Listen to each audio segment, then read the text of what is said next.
Hello guys! Gusto ko makita nyo tong napakagandang Givenchy Antigona na to. This is in medium size. And yung leather nito is 100% goat skin. Ang kanyang color, hindi ko malaman kasi sinearch ko din. Yung iba mukha siyang bordeaux. Bordeaux, as in silent X. Tapos yung iba naman is parang ox blood. So yung iba, Givenchy Antigona Sugar, parang ganun. Kasi ang ganda ng color niya, oh. Guys, ang ganda ng color niya. This is, hindi siya yung light brown. As in, para siyang mahogany brown na may halong pagka-red. So, pero hindi naman siya yung parang maroon, hindi. Ganun. Ito, unique yung color nito. At saka, ang ganda pa ng kanyang condition. So, meron siyang original dust bag na kasama. Ito yung kanyang parang care booklet. Tapos, ito yung specification niya. So, Antigona medium bag, 100% gold. Hindi ko lang malaman yung color niya.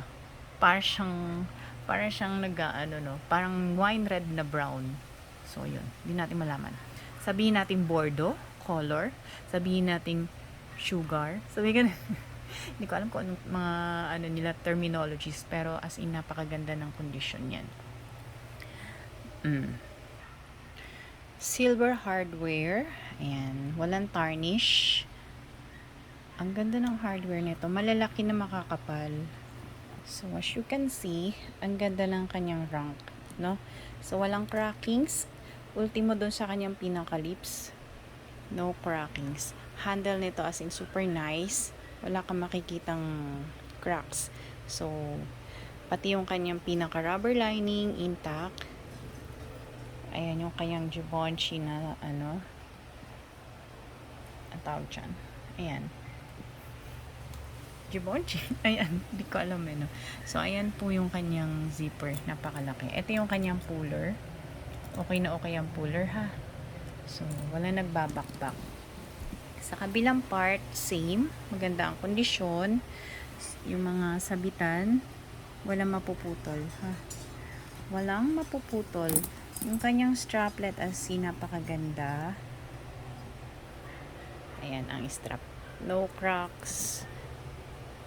Ang good. Ay, ito yung color niya guys. Oh, ayan. Ganyan siya. 'Di ba? Ang ganda ng color. So, ayan po yung side view. Corner dito.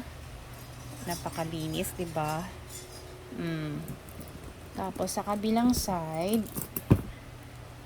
medium size to kaya ang dami yung mailalaman dito. Ayan yung kabilang side. Ganda ng kondisyon niya. Corner. Kabilang corner. Then, kanyang ilalim. Ang interior nito is black. So, meron siyang zipper pocket doon. At saka dalawang open pocket dito. Okay? Wala naman siyang foul smell. Mabango nga yung bag eh. So, ayan ha. Ay, leather tag niya. Ito yung zipper pocket. Inopen ko. Ang ganda pa ng hardware doon. No? Okay. I-grab nyo tong napakagandang bag na to. Walang palaman to mga madam ha. Wala siyang palaman pero tumatayo mag-isa. Structured yung bag. Super ganda. Ayan siya. Super structure. Diba? Ang ganda pa ng kanyang leather guys. Napaka ganda ng leather niya. Super structure. Wala siyang palaman ha.